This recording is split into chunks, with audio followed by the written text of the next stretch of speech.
For the past 2 years, Jocko Fuel has been the only supplement I've consumed. It's helped me stay in shape now that my competitive career is finished. If you've been waiting to try Jocko, the wait is over. Jocko has now teamed with Walmart, bringing clean fuel to the entire nation. Jocko Fuel is loaded with all the good stuff and none of the bad. And I'm talking no added sugars, no artificial sweeteners, and absolutely no gray area or banned substances. Just pure, clean fuel to power your performances. Jocko Fuel is now available in Walmart nationwide. Products available at your local Walmart are Jocko Malt, ready to drink, Jocko Malt powder, and Jocko pre-workout. How convenient. Guys, the time is now. Consider trying some of my favorites like Jocko Go and Jocko Hydrate. You can even do it online. Use code CHAEL30 at JockoFuel.com or just stop by your local Walmart and get your hands on some Jocko ASAP. Don't wait, might not last. Fuel up with Jocko Fuel and crush your goals. Now there's no excuse for not having clean fuel. Guys, I want you to go get Jocko Fuel today at Walmart. All right, I gotta clear the air on something here. There's a video going around of Bo Nickal, and he's hitting a heavy bag, okay? Darren Till, who not for nothing is wildly skilled. Like Darren Till is just one of these guys. His technical abilities, that what Darren Till can do on his feet, whether you want to call that karate or you want to call it Muay Thai or you want to call whatever you want to call it, he's really good. Like Darren just is. He just knows where to put his feet. He just knows how to shift power. He just knows how to pull back and be out of the way of punches. He knows how to counter. Okay. But Darren Till weighs in on this footage of Bo hitting the bag. And Darren was heckling it, right?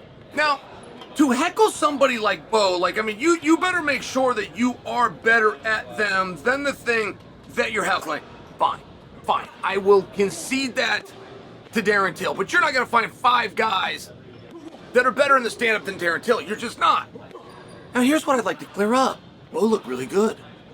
To start with, he looked good. He understood range, he understood power, but the exercise that went out, the exercise in the video that you saw, is what's called running the numbers, which means the part that you don't see. Now the coach is standing right there. There's just not audio on it. The coach is literally saying 2, 2, 2, 2, 3, 2, 1, 1, 2, 1, 2, 5. He's calling the numbers, and Bo's job is to just run those numbers. He's going right along with the workout. Not only is it technique, not only is it skill building and communication between your coach's mouth and your ears, but he's also working on range. He's also working on distance. There's a lot of things that come from that exercise, of which, by the way, Bo did perfectly.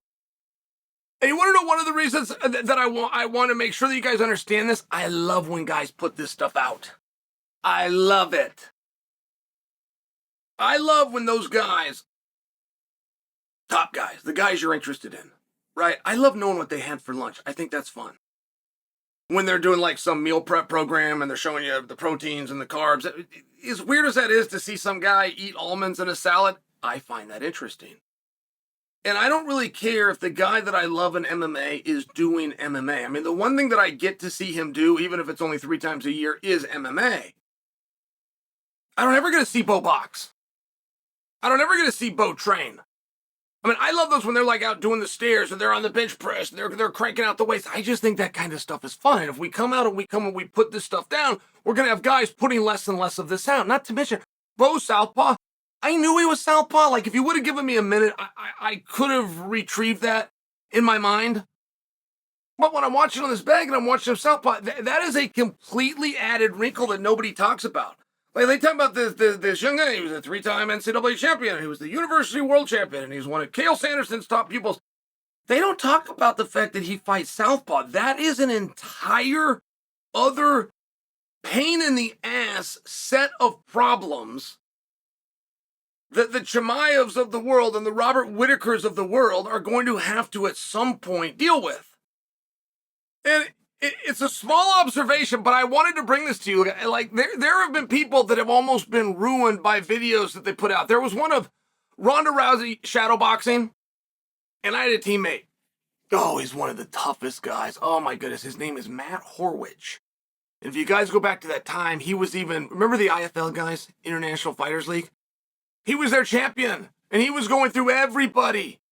And Matt Horowitz would beat you up. Man, he'll beat you on the ground, but he'll beat you up standing up too. But he would do it just by getting you tired. And when Matt would shadow box, oh my God, I was with Shoney Carter. Oh, I was with Shoney Carter, and we were playing WEC. Is it called Lemoore? It's that casino. It's that casino, and is it in Lemoore, California? Is where WC used to play, and it was outdoor, and they bring in like 5,000 people. And Scott Adams and Reed Harris were the promoters, and they would send us the day before weigh-ins, right? You'd have media day. Next day, you'd weigh in. Next day, you'd compete. They would send us on. We'd line up, and they'd have a room that they made into a studio.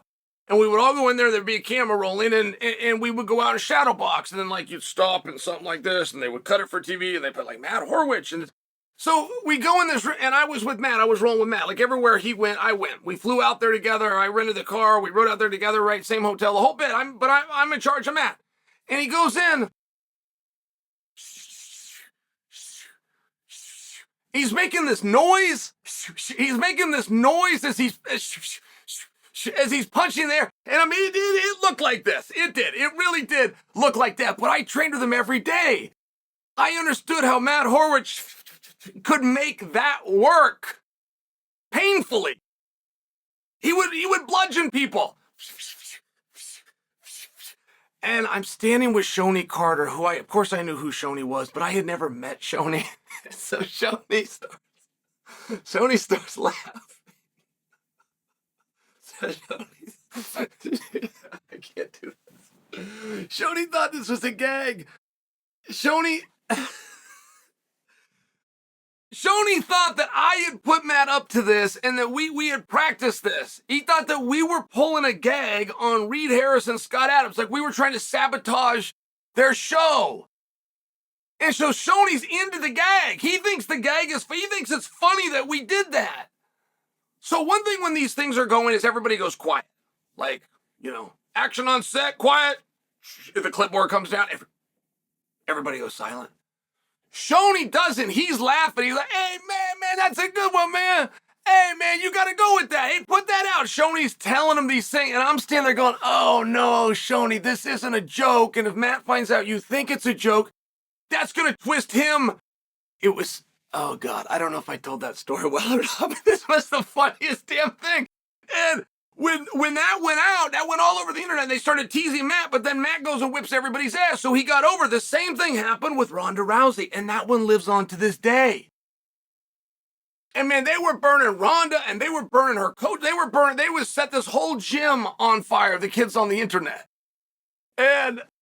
I'm only sharing, there's a little bit of a misunderstanding. Can you really tease Ronda Rousey at anything when she's the undefeated champion of the world? Can you really tease Matt Horwich about anything? When each one of those is landing on his opponent and he goes all the way to an IFL championship, can you really tease? If you put your real objective thinking cap on, can you really tease Bo Nickal about anything?